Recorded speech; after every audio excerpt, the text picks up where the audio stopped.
A paz do Senhor, meus irmãos, boa tarde, meus amigos. O dia lindo o Senhor tem nos concedido, está nos concedendo nesse dia. Todos os dias é motivo de agradecer ao Senhor.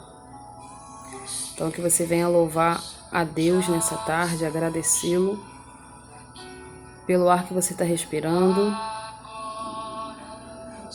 pela força que você está tendo, por sua saúde. E o Senhor tem te guardado, tá bom? O Senhor me confiou uma palavra nessa manhã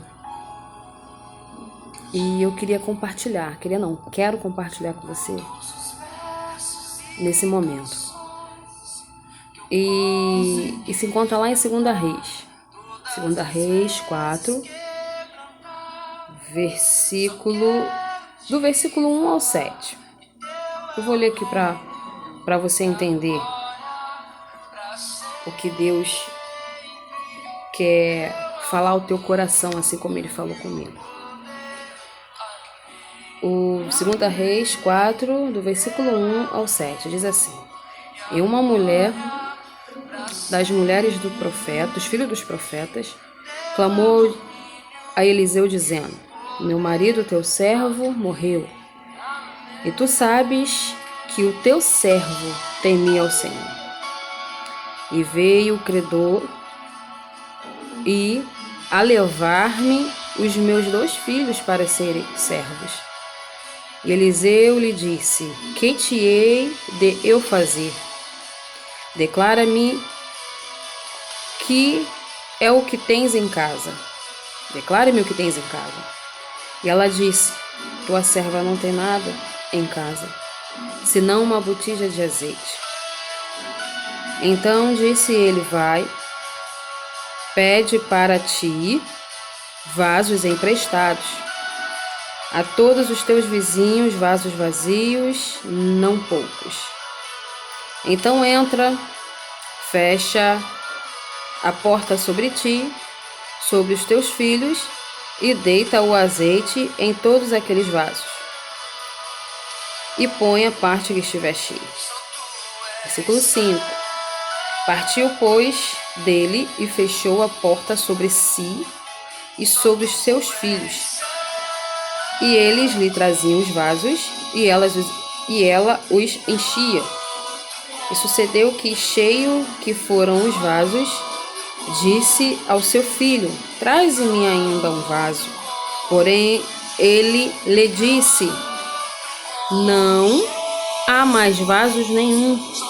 Então o azeite parou. Então veio ela e o fez saber ao homem de Deus. E disse ele: Vai, vende o azeite e paga a tua dívida, e tu e teus filhos vivei do resto. Essa palavra é muito linda, irmãos. É uma palavra de provisão. Essa mulher aqui, ela estava passando por um momento muito difícil. Eu acho que um momento, aos olhos humanos, aos olhos terrenos, nós podemos ver que era um momento muito complicado. Não era um desemprego que ela estava vivendo. Não era uma doença que ela estava vivendo. Não era uma conta que atrasou. Não era uma palavra que falaram a ela e ela se entristeceu. Não foi uma notícia que ligaram para ela. Desculpa, meus irmãos, meu filho apareceu ali. Não foi uma palavra que ligaram para ela e ofendeu. Não foi ofensas. Não foi. Simplesmente a morte bateu na casa dela. O marido dela, o cabeça do lar, o provedor do lar, morreu. Deixou uma dívida enorme para ela. E naquela época, as dívidas era assim: se seu esposo fez uma dívida, seu esposo falece e a dívida passa para a mulher. Se o pai e a mãe falecem, as dívidas passam para os filhos e assim por diante. Não é como hoje, né? As pessoas compram algo, não tem como pagar e ali fica, o nome suja e ninguém paga. E depois de 5 anos, como dizem, a dívida para de ser cobrada. Só que naquela época não era assim, era mais difícil. E seu esposo morre, ela passa a ser uma viúva e tendo ainda 2 filhos ainda. E ela já estava debilitada, ela já estava numa situação crítica, uma situação que forças para reagir eram poucas. Forças para continuar eram poucas, não eram muitas. Então, um belo dia, ela estando na casa dela, seus filhos, posso imaginar, Rosilene, a Bíblia não diz, mas eu posso conjecturar aqui, dizer para você que ela estava tentando arrumar um jeito de sair dessa situação. Porque ela sabia que a qualquer momento alguém ia bater na porta dela para cobrar a dívida. Certo? Alguém ia bater na porta dela para cobrar a dívida. Só que a morte chegou na porta dela e a pessoa para cobrar a dívida também chegou. Os credores não queriam saber que ela perdeu o marido. Talvez ela ainda estava em luto. Chorando, se lamentando com seus filhos, com saudade. Só que os credores não viram isso. Os credores queriam a dívida paga. Eles queriam acertar o lado deles. Eles queriam ver o lado dele. Eles queriam ver o lado deles. Só que um dia os credores batem a porta dela. Ao abrir a porta, eles cobram a dívida. E aí? Você vai pagar? Você tem algo aí para pagar? Você tem como quitar essa dívida que teu marido deixou? Se não tiver como pagar, eu vou levar eles. Os teus filhos vão ser os meus escravos. Os teus filhos vão ser os meus servos.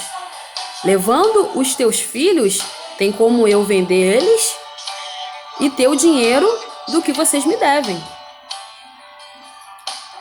E com certeza, a vizinhança estava olhando. Ela estava olhando.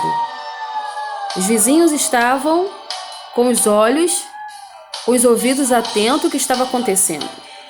Até porque quando a gente inicia esse capítulo aqui, esse primeiro versículo, ela diz que o marido dela era temente a Deus, ele temia Deus.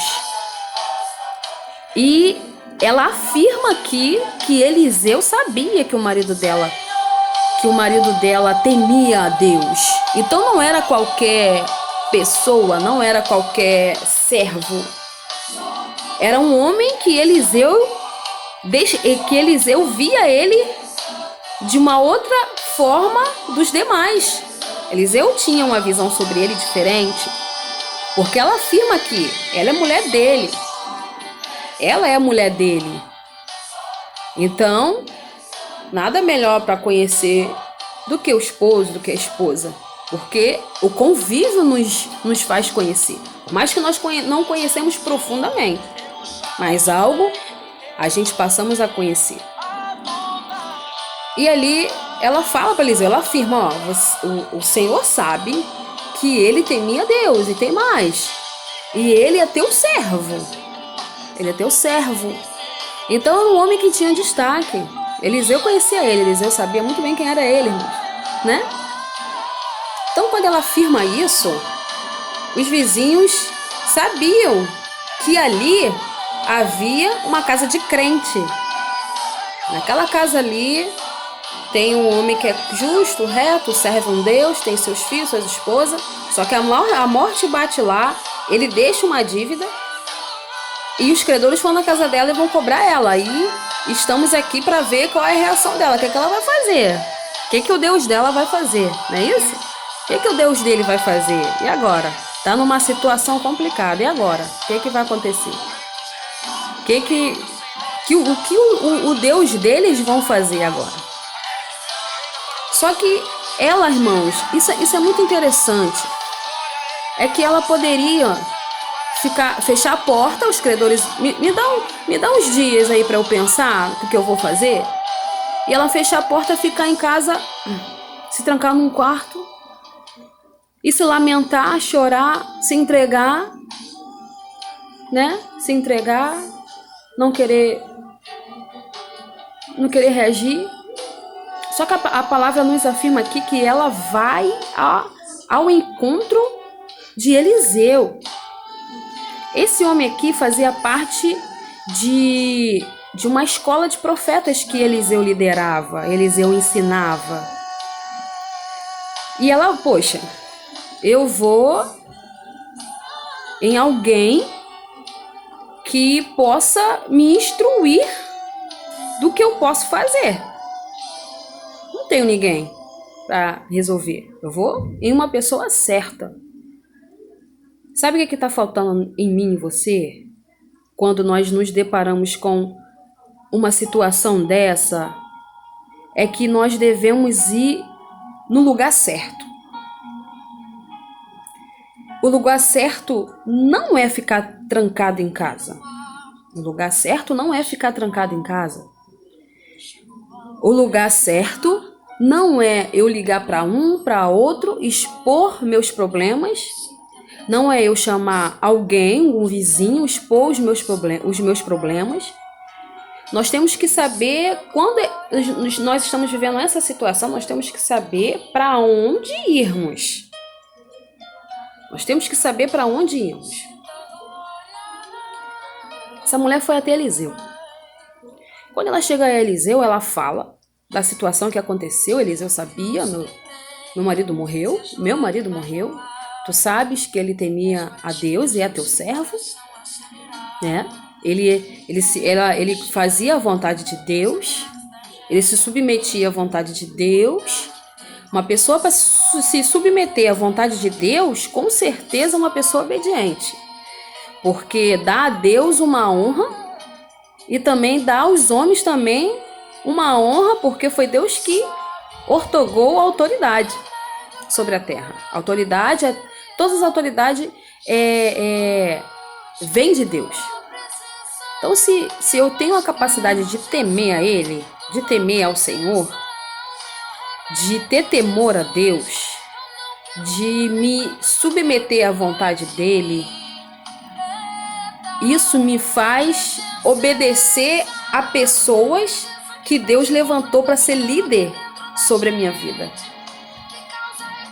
Então, ela passa para Eliseu a situação dela. Eu posso imaginar Eliseu pensando. Aí ele fala assim: que te hei de eu fazer? Esse ei aqui, irmão, vem do verbo haver. E esse verbo haver, ele tem um sinônimo de ter. Eliseu só nessa palavrinha aqui, nessa frasezinha, ele está dizendo assim: o que eu posso fazer para ela? Só que o recurso não estava com Eliseu, nas mãos de Eliseu, não. E imediatamente Eliseu pergunta para ela: o que você tem em casa? E ela responde para o profeta: tua serva não tem nada em casa. Quando ela fala isso, ela está passando para Eliseu que a dívida é grande. Olha só, meus irmãos, a dívida é grande.